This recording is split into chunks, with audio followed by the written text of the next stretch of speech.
कौन समधी पोखरा खोनावेले घाट बनावेले जी। कौन समधी पोखरा खोनावेले घाट बनावेले जी। ए जी कौन दुल्हा आइले नहाए त मोती माला टूट गईली जी।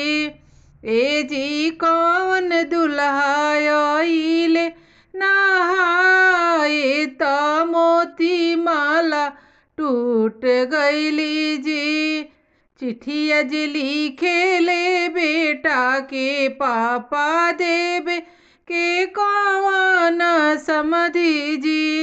चिट्ठिया जे लिखेले बेटा के पापा देवे के कौन समधी जी।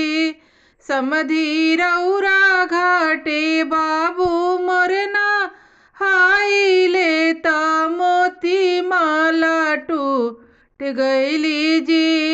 समधी रौरा घाटे बाबू मरना हाइले त मोती माला टूट गईली जी। चिट्ठिया जे लिखेले बेटी के पापा देवे के कौन समधी जी। चिट्ठिया जे लिखेले बेटी के चाचा देवे के कौन समधी जी।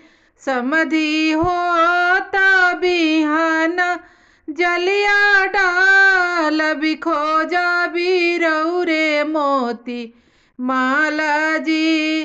समधी होता बिहाना जलिया डाल बिखो जा बिरौरे मोती माला जी।